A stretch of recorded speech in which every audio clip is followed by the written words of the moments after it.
Live from Los Angeles. Welcome back to Good Morning LaLa Land on #Wealth Wednesday. We are building an empire. Oh, yes, we are, right? We've got Casey Kieran and Jeffrey T in the house. You guys have created empires quite literally on social media, on YouTube.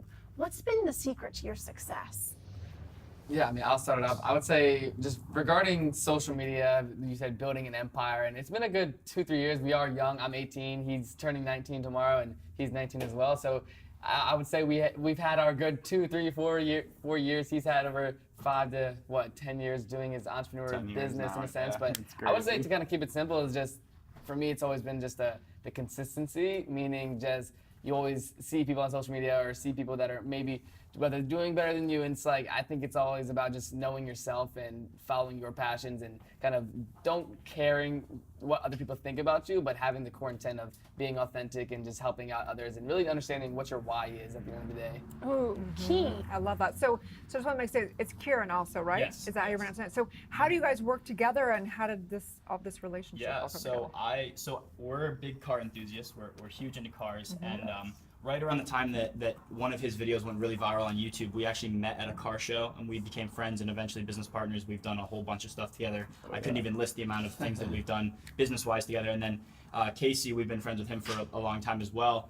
And the three of us, we've always dabbled in things, but this Build Your Empire thing, this media company that we're all kind of involved in now, is like the next big thing that we're all doing together. Yeah. So Super fun. We're kind of keep it simple is pretty much I have 2 other business partners, and we acquired this brand Build Your Empire about 4 months ago. It's pretty much a media company that focuses on showcasing high-class entrepreneurs. We have 1.4 million followers on Instagram, and we're actually kind of transitioning, and we're creating this thing called the Build Your Empire House, and we're going to be based in Paradise Valley, Arizona, and it's going to be, we're all going to live there. We're going to have a full-time content creator, and it's going to be a entrepreneur house where we kind of do different monthly events, really I would say specializing in build your real estate empire, build your social media empire, build your cryptocurrency empire, or kind of different niche focused events, and then bringing in experts from our network. Right. I think this is such a forward thinking. I think it's going to happen more and more. I think that the like-minded communities are going to come together like that, and even the living experiences.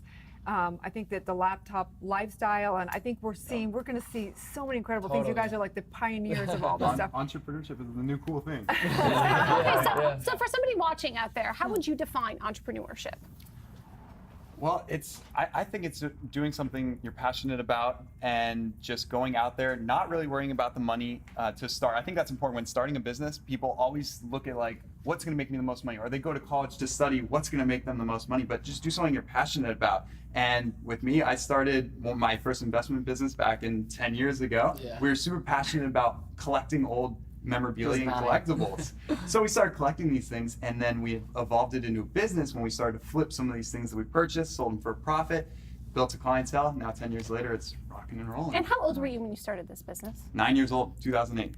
Nice. And then in the first full year in 2009, we raked in $30,000 at 9 years old. Wow. It sounds like you have a good reality show in the making for the house. Well, Right? I mean, they've captured it all so successfully across platforms, including YouTube. Oh yeah. I mean, tell us about how that's contributed to your success. Yeah, so the whole idea of YouTube, I was actually like 14 or 15. We were eating some pizza as a family, and I asked my dad just these exact words. I'm like, what's the point of living if you're not going to be remembered? And you're just going to blend in with those 7 billion people on Earth. And that kind of like set me back a little bit. Dude. That's what motivates me the most, is the fact that I'm terrified of just blending in and being forgotten. So that's, at that point, I took a step back. I'm like, great, I can make more money. That's cool and all, but how am I going to have that lasting legacy? So that's when we launched the YouTube channel, to share our passion with everyone and motivate other young entrepreneurs, because that's what it's all about. Showing people no matter what position you're in, you can level up and get to where you want to go and achieve your goals. So that's what we did, started the YouTube channel. It took a while to get going, but after about 6 months, we had some videos go viral. We got into 100,000 subscribers within one week of that video going viral. Tell them the title of one of the first videos. Yeah, the viral video that blew it up was me driving one of my cool cars to high school, because I walk every day. No one knew I had the cars, so when I showed up in this Dodge Viper, they freaked out. It was a funny video. So it went viral, and then we had 100,000 subscribers within a week, and now we're closing in on 1 million a couple years later. So it's been an amazing 2 years. The Viper's a pretty cool car. Congratulations. Yeah. Yeah. So what do you say, because there's a lot of pressure out there. I mean, in some ways, probably people look to you guys and they're like, oh my gosh, they did it, and we want to do it. And then at the same time, it makes them feel bad about themselves because they're like trying to measure themselves. Yeah. What would you say? How do you guys manage like not getting caught up in that BS? I mean, I think for me, me coming from a small town in Virginia, we're all from Virginia, and we kind of all, like I said, we met on social media, but I would say the biggest thing for me has always just been perspective. And my parents, they're not entrepreneurial.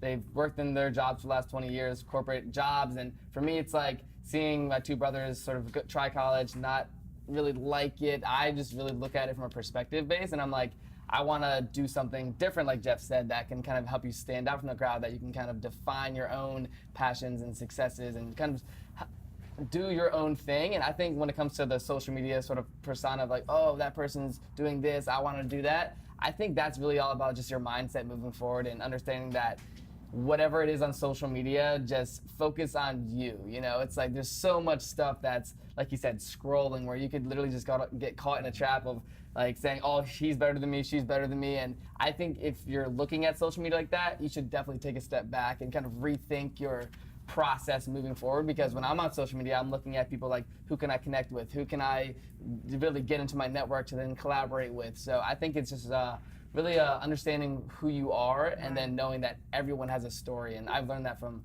now I have a podcast, and I've sat down with over, like, I would say 50 different successful entrepreneurs. And I think it's just understanding that everyone was once the day one, and everyone has a story. They all start somewhere. That's such an important point, and I think it brings back to Lily's conversation, is setting your intention. And so maybe that is the thing, to set your intention before you ever even open that social media app. Totally. I love that. So you look through, you see who to connect with, and what do you do?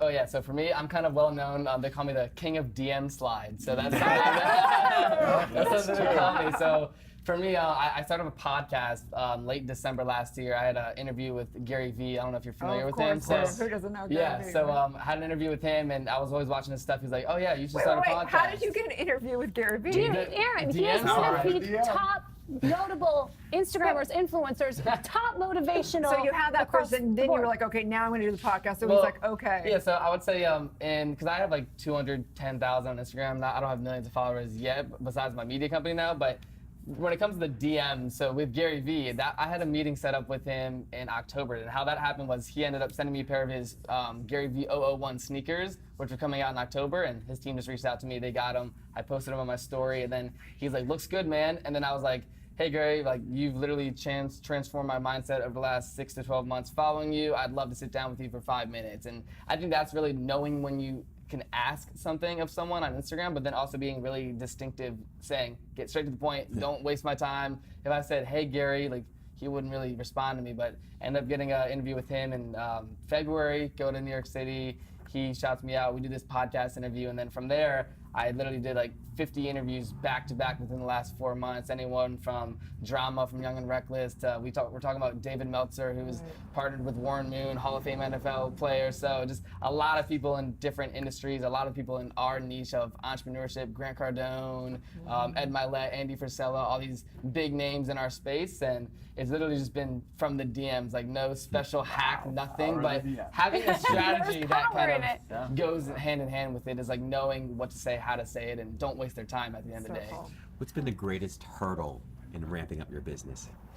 Yeah, so I would say for me, and kind of that's sort of my core personal brand is the podcast, obviously. But from the back end, having a social media marketing agency and helping other people sort of build their personal brands, that's sort of like what I specialize in, what I speak at events on. And then more recently, I have two business partners, John Malott and Joshua Denny, and we acquired Build Your Empire. And that's sort of been a transition of kind of building out the back end media company of saying, all right, we have this platform of 1.4 million followers, and people like DJ Khaled follow us, all these big A-list celebrities, and how can we leverage this to then help other people build their brands and get their story out there? So now it's really just on the back end of building the business is working with a good clientele list of really posting them on our Instagram, and then now we have our Build Your Empire magazine about to release, and then now the house, which is a main focus of ours, and that's sort of like the incubator / headquarters, but then also we live there, so that's sort of the big transition right now. I want to come to that ribbon cutting ceremony. I'm coming to the house, build my empire. I'm October 6th. inspired.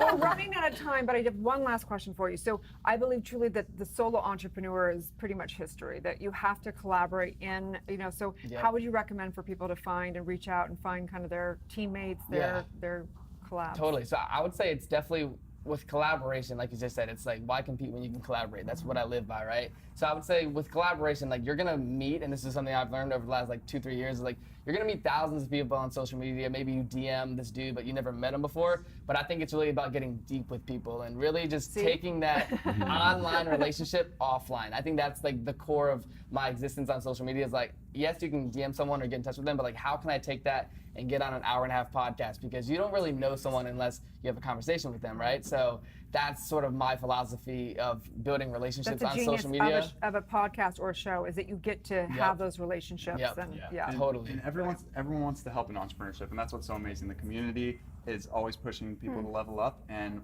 I always say whatever your desired level of success is, because everyone always asks, what is success? Well, it's different for everybody. Whether that's to be the president, make this much money, lose that much weight, it's all about finding your desired level of success and getting Although I have to call you guys out on one thing, because I checked out your thing, it's all men, all guys on the, you guys got to get some women in there, got to get some women in there. Come on. Okay, cool. I do really respect the fact though that you are representing a next generation of man. Absolutely. And congratulations and hats off to you because you've done it very, very well. It's very motivational. So thank you for being here today. Absolutely. It's an honor to have this conversation. So awesome. Stay tuned. We'll be back with more on Good Morning La La Land.